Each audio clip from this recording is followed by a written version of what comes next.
All right, welcome back to Pony Corral. Porsche Club night here, and I got a seriously like first VIP parking spot. Check this out.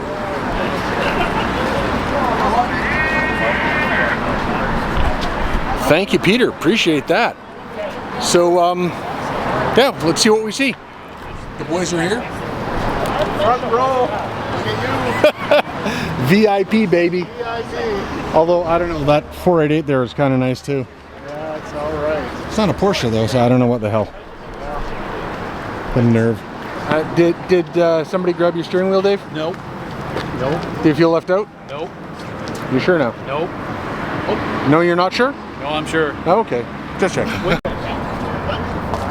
You're checking, yeah. So, Steve kind of updated his growler badge on the F-Type. What do y'all think?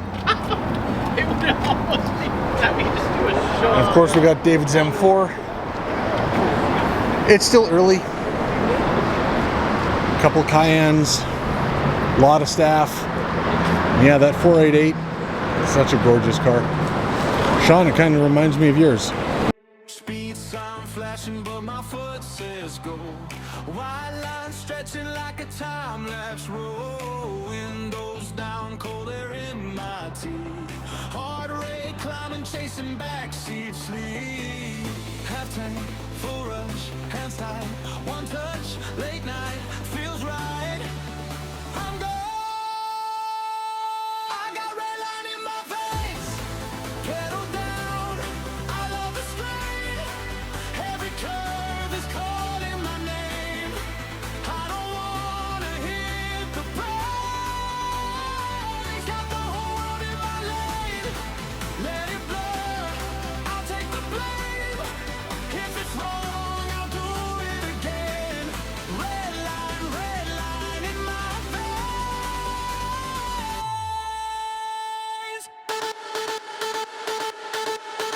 Hey!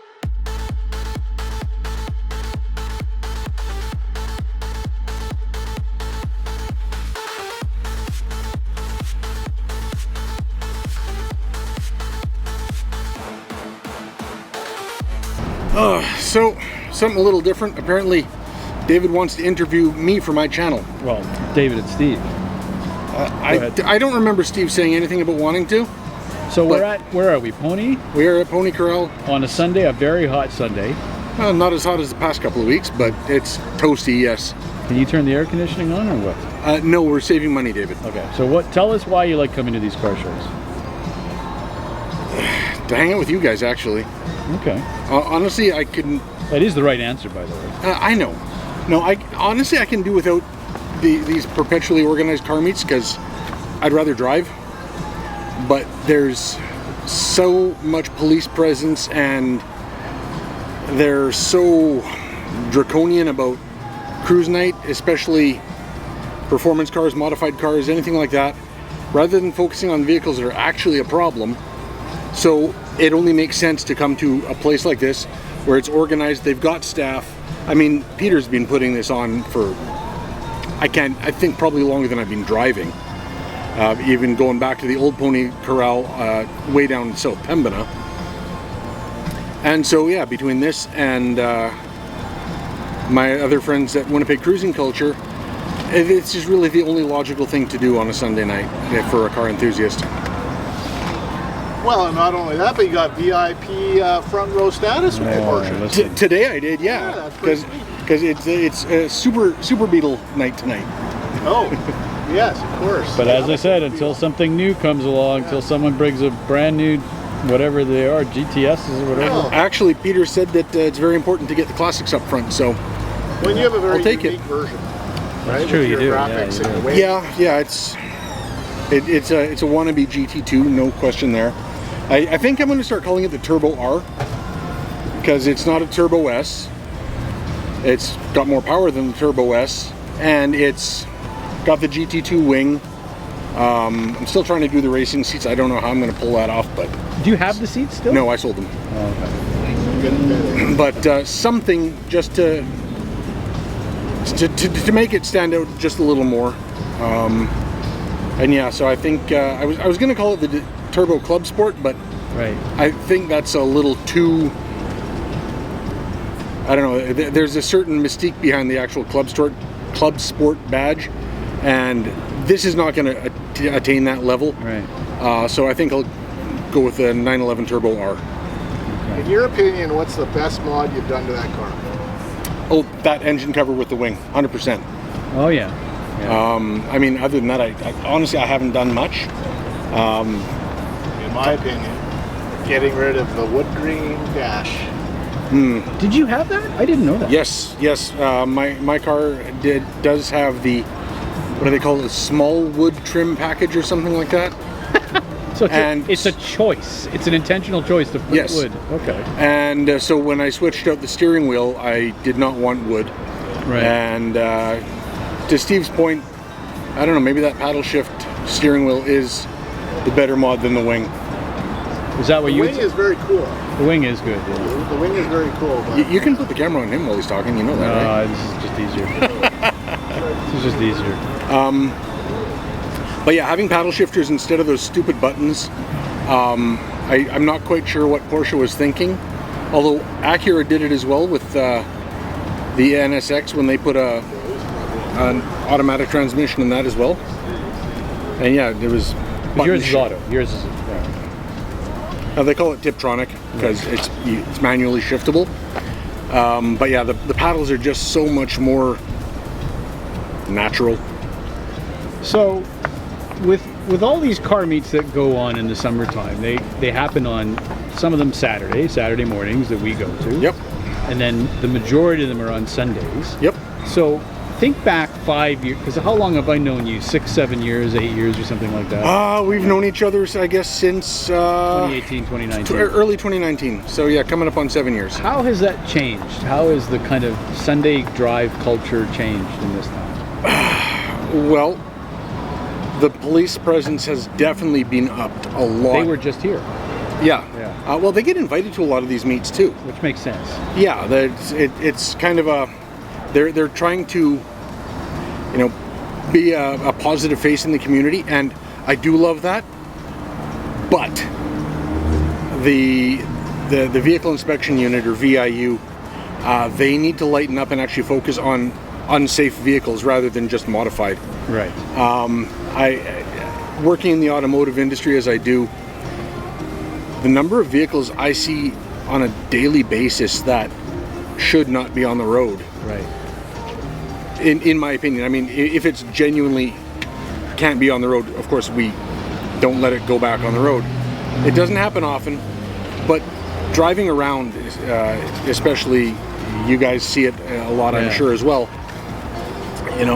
It's obvious that the car wouldn't pass a safety inspection because there's big holes in the fenders and stuff. A car like that, I would consider that far more unsafe than a vehicle that, a lowered Subaru that somebody spent $50,000, $60,000, $70,000 on modifications for. So why do they do it? What? You know what? I feel like, and this is just opinion because they, of course, don't report to me by any stretch, and I don't expect them to. But I feel like it is, frankly, just a money grab. Right. It's an easy target. Right. Because they know these enthusiasts are out there. They know that the cars are modified. Are some of them unsafe? Yes. You get some of that stupid stance crap going on, where the tires are at an angle like this. Yeah. No, get that off the road ASAP or before, because that is unsafe. When you're driving on 25% of your tires tread width, you've got no handling, you've got no braking. The vehicle is patently unsafe. But if Sean, for example, our friend Sean, was to modify his WRX, although given the transmission problems he's having, he probably won't. But if he was to lower it and put an exhaust on it, for example, is that unsafe? I'm asking you, do you think that's unsafe? No. So would you rather see him pulled over, or the person in the 1992 Civic that has more holes than body parts anymore, And we do see them in town. They're definitely here. Like, the focus is on the wrong people. That said, I kind of feel like it's a question of finance as well, because the person driving that Honda Civic isn't driving it because they love the car. Right. They're driving it because it's what they can afford, and they probably can't afford to maintain it. I get that. But when we're talking about safety, we can't be worrying about hurting people's feelings because they can't afford to maintain their car or buy a newer, better car. It is literally a question of safety, which is why places like New Brunswick, the UK, other places have mandatory inspections every year to 2 years. People are going to hate me for saying this, but I'm 100% in favor of that. So maybe we should have that. As long as it is done correctly. Don't hassle the people, don't punish the people for loving their cars and trying to make them their own. Punish the people, and I don't even want to say punish, because I don't want anybody punished for what they drive. Like, again, if they can't afford to maintain it, it's because they can't afford it. I get that. But those are the vehicles that need to be focused on, not the modified Hondas and Subarus and Porsches and whatever else. Like, I feel like it's more the behavior of the driver anyway, right? Well, I would like to think so, but you remember, what was it, 2 years ago that Civic was racing, a Chevy Cruze on Portage Avenue? Yeah. And they hit like 120 kilometers an hour? Yeah.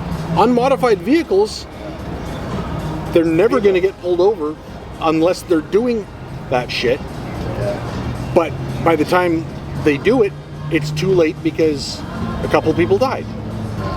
And is that true? Is that what happened? A couple of people? Oh, wow. Yeah, down by the Grace Hospital, if memory serves. That part you just can't control, I guess. But. Well, yeah, you can't control the behavior of stupid people who think that, Mummy's Civic, or maybe they did buy it themselves, but it's not keeping up with this or that C8 Z06 over there, no matter how hard they try. It's not a race car. It's not built as a race car. It's a commuter vehicle. It needs to be treated as such. If you modify it, put better brakes on it, lower it, better tires, tune, exhaust, cool. It is now much more of a sporty car. It now handles better. It now is much more responsive. But the people who do that to their cars are also not the ones racing. Right. There's going to be excuse me. There's always going to be a couple at the beginning of the year because the cops aren't out yet. I get it. And, I think at one point or another, all of us kind of push the limits of legality in our speeds, but not the way we drive. I will not point to anybody that we spend time with and say that they're an unsafe driver. No, right. Yeah. Although the police and the general pedestrians may disagree. So yeah, if you've got, I call it a pedestrian vehicle, Civic-based Subaru, unmodified, just right off the dealer lot or used car dealer lot, it's not a race car, folks. It really isn't. Don't expect it to behave like one. I don't care if you're racing the exact same car. Don't do it. You're ruining it. You're ruining the culture and the hobby for all of us, and you are ruining lives in some cases. So please, go to the track. Gimli is only an hour north of here. They have a drag strip. They've got a road course. Do it there. It's cheap, it's safe, and believe me, it is fun. You've been on Gimli, haven't you? Not racing on it, but I've been there a few times. Yeah. You haven't done any laps or anything? No. Oh my. We got to get him out there for lapping. Mm-hmm. Because it's just so much fun. When BMW put on the M Days, that full weekend of education, the Sports Car Club puts on educational programs. They call it the HPDE, High Performance Driving Experience. They've got top-level instructors who have been racing that track for 30-odd years, and they will show you what your car can do, and then that will also help you realize that the track is the place to be doing it. I don't know if you guys remember back in, well, you probably weren't here. I don't think either one of you was here back in like the 90s when everybody was racing on Brady Road up by the dump. I heard about it, but Yeah. I wasn't. I don't think I was here. Every Sunday night, around about 9:30, 10 o'clock. You remember that scene in Fast and Furious where they shut down the street and all the cars were parked along the side of the road? That's what it was like. And people would drag race there. Wow. Still unsafe, yes, but at least it was a way. They made the conscious decision to say, I'm not doing this in traffic. So, you know, to the people that were doing that, you know, I respect that they had the presence of mind to do it away from the citizenry. Anyway, that's my rant.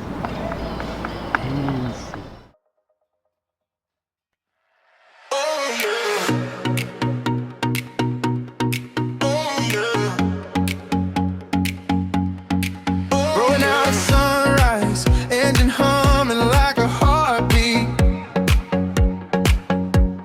Chrome catching fire from the light on the street. Every mile's a story, every turn's a new design. Living life in motion, tracing dreams in every line. From the classics to the legends, from the JDM nights, I'm chasing down the feeling that the road ignites. This is Shane's car life, where the wheels don't lie, where the world feels light, where the road will lead wide. Yeah, I ride that skyline, call my name in the night. This is more than a drive. This is Shane's car life. Blueprints in my mind, every curve is a vision. Minimalist precision, with a buy on the laser vision. From the street to the screen, every frame is a vibe, fueling up the passion that keeps the dream alive. From the supercar roar to the retro headlights, I'm chasing down the feeling that the road ignites. This is Shane's car life, where the wheels don't lie, where the road feels right, where the drone ever ride.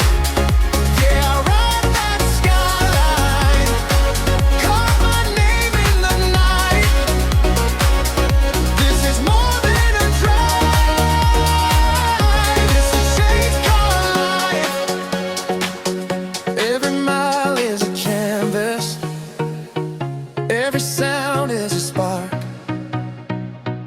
every ride is a moment, every night leaves a